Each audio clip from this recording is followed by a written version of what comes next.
Ayodhya gangrape पीड़िता को धमकी, समाजवादी पार्टी के नेता राशिद खान पर आरोप। मोईद का करीबी है राशिद खान। पीड़िता से मिला बीजेपी के डेलीगेशन। ब्रजेश पाठक बोले, समाजवादी पार्टी के डीएनए में अपराधियों को संरक्षण देना। अयोध्या गैंगरेप मामले में बाल आयोग ने लिया संज्ञान। अयोध्या एसएसपी को बाल आयोग का नोटिस। बाल आयोग ने कार्रवाई की मांग की। पीड़िता की गोपनीयता बनाए रखने के निर्देश भी दिए।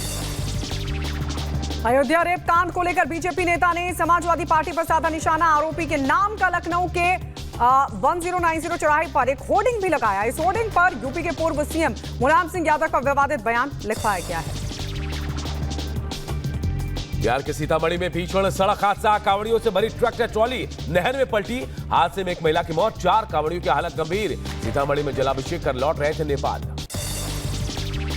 आंध्र प्रदेश के एलुरु में नकली नोट रैकेट का हुआ भंडाफोड़। 47 लाख रुपए के नकली नोट हुए बरामद। पश्चिम गोदावरी जिले में चलाया जा रहा था ये रैकेट।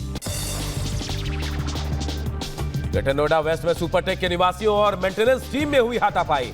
सूचना पर भारी पुलिस बल मौके पर पहुंची और दोनों पक्षों को शांत कराया गया।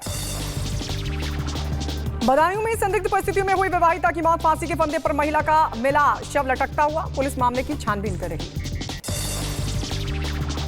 बुलंदशहर में बदमाशों के हौसले बुलंद। बाग में रखवाली कर रहे लोगों को बेरहमी से पीटा गया। गंभीर हालत में अस्पताल में कराया गया भर्ती। अज्ञात हमलावरों के खिलाफ केस दर्ज। अम्बेडकर नगर में 2 शादी चोरों को पुलिस ने किया गिरफ्तार। अपराधियों के खिलाफ चलाए जा रहे अभियान में पुलिस को मिली ये बड़ी सफलता। मैनपुरी में बीएससी छात्रा ने फांसी लगाकर जान दे दी। मृतका का धर्म परिवर्तन करके शादी करना चाहता था आरोपी। पुलिस ने आरोपी वासिफ अंसारी को भी गिरफ्तार कर लिया है। पेरिस ओलंपिक के सेमीफाइनल में पहुंची भारतीय हॉकी टीम। रोमांचक शूट आउट में ग्रेट ब्रिटेन को 4-2 से मात दी। अब भारत का मुकाबला 6 अगस्त को जर्मनी और अर्जेंटीना के बीच मैच के विनर से होगा। बैडमिंटन खिलाड़ी लक्ष्य सेन डेनमार्क के विक्टर एक्सेल्सन के खिलाफ सेमीफाइनल मुकाबला हार गए। आज ब्रॉन्ज मेडल के लिए खेलेंगे लक्ष्य सेन। जम्मू कश्मीर के पुंछ में नवग्रह मंदिर से त्रिशूल यात्रा निकाली गई। यात्रा के दौरान श्रद्धालुओं को उमड़ी भारी भीड़। त्रिशूल यात्रा की शुरुआत नवग्रह मंदिर से हुई और डिग्री कॉलेज मैदान में आकर हुई संपन्न।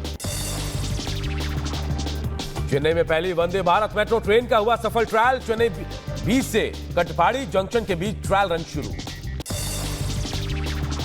इजराइल पर ईरान आज कर सकता है हमला। अमेरिकी मीडिया का यह दावा। अमेरिकी सेंट्रल कमांड फोर्स चीफ पहुंचे इजराइल। ईरान हमास चीफ की मौत का ले सकता है बदला। बांग्लादेश में आरक्षण के खिलाफ फिर भड़की हिंसा। बांग्लादेश हिंसक प्रदर्शन में 91 लोगों की मौत। बांग्लादेश में हिंसा को लेकर कर्फ्यू जारी। हिंसा के बाद भारत सरकार ने जारी की एडवाइजरी। विदेश मंत्रालय ने बांग्लादेश की यात्रा न करने की सलाह दी। इंग्लैंड में 3 बच्चियों की हत्या के बाद फूटा गुस्सा। लोगों ने सड़क पर उतरकर विरोध प्रदर्शन किया। पुलिस प्रदर्शनकारी आमने सामने हुए। कई जगह आगजनी हुई। हालात पर काबू पाने में जुटी है पुलिस। ब्रिटेन में अप्रवासियों के खिलाफ भड़की हिंसा। बेकाबू हुए प्रदर्शनकारी। पुलिस ने 150 से ज्यादा प्रदर्शनकारियों को किया गिरफ्तार।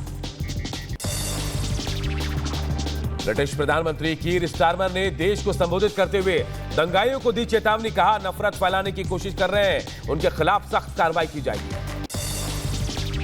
दंगाइयों में एक होटल में दंगाइयों ने लगाई आग। दंगाइयों ने शरणार्थियों को ठहराने वाले होटल को जला दिया। इजराइल के रक्षा मंत्री गैलेंट की चेतावनी। का इजराइल रक्षा के लिए बहुत मजबूती से तैयार है। हमला करोगे तो कीमत भी चुकाओगे। और बढ़ते आगे आपको बता दें कि दरअसल जापान के टोक्यो में दिखा सावन का अच्छा खासा माहौल, क्योंकि शिव भक्तों ने वहां पर कांवड़ यात्रा निकाली। प्रवासी भारतीय कांवड़ यात्रा में शामिल हुए। इटली के एटना ज्वालामुखी में विस्फोट। कई किलोमीटर तक लंबे उठे लावा के फव्वारे। आसमान और आसपास के इलाकों में अफरा तफरी भी मची। यमन के हौती विद्रोहियों ने वीडियो जारी कर किया दावा। का हवा में मार करने वाली अमेरिकी ड्रोन को मार गिराया गया था। वीडियो में अमेरिकी MQ-9 ड्रोन का मलबा भी दिखाया गया।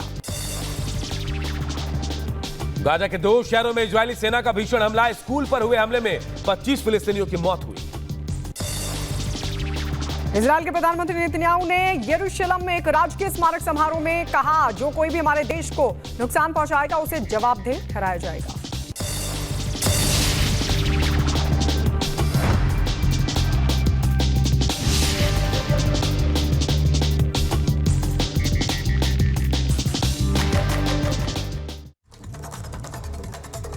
इधर बांग्लादेश में आरक्षण को लेकर बवाल मचा हुआ है, जगह जगह हिंसा और प्रदर्शन हो रहे हैं। 91 लोगों की मौत हो गई है तो पूरे देश में कर्फ्यू लगा दिया गया। पूरी रिपोर्ट आपको दिखाते हैं।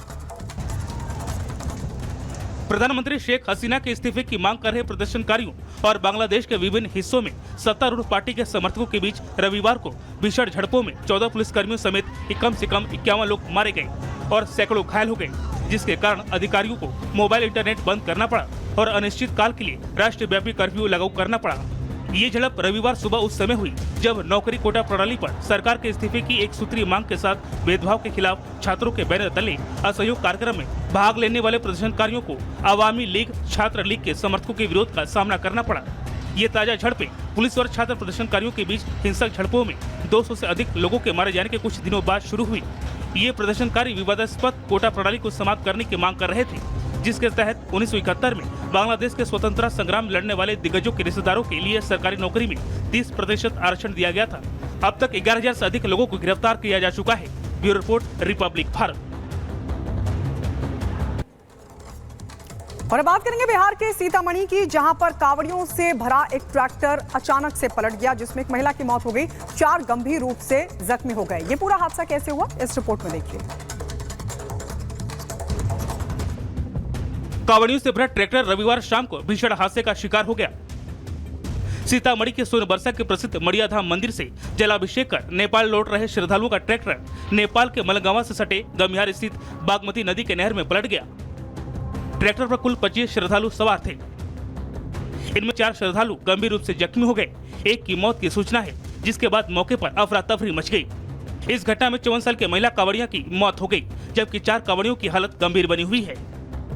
वहीं कई लोग घायल हो गए हैं। घायलों को नहर से निकालकर अस्पताल भेजा गया, जहां सभी का इलाज चल रहा है। भारत का बॉर्डर पार करते समय नेपाल में कांवड़ियों से भरी ट्रैक्टर भीषण हादसे का शिकार हो गई।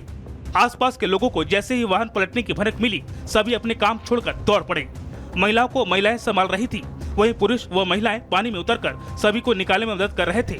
बताया जा रहा है कि संतुलन बिगड़ने के बाद बागमती नदी के नहर में ट्रैक्टर पलट गया। Bureau report, Republic Bharat. और अब उत्तर प्रदेश के बाद असम सरकार भी लव जिहाद कानून लेकर आने वाली है और नए प्रावधानों के मुताबिक जो भी दोषी पाया गया उसे उम्र कैद की सजा भी हो सकती है। पूरी खबर 1 मिनट की रिपोर्ट में आपको बताते हैं। यूपी की तर्ज पर अब जल्द असम में भी लव जिहाद कानून लाने की तैयारी है। असम में भी लव जिहाद करने वालों के खिलाफ कड़ी सजा का प्रावधान किया जाएगा। देश को एक बहुत बड़ा लाभ जिहाद का खिलाफ कानून का जरूरत है। ये टर्म जो है ना, वो ये बीजेपी की नई टर्म है। अब लव जिहाद की श्रेणी में डाल के आप उम्र कैद की सजा दे रहे हैं। हनी ट्रैप आप करवाएंगे फिर इसका मतलब लोगों से, और उसके बाद उम्र कैद करा देंगे। कोई भी इल्जाम कैसे भी लगा सकता है।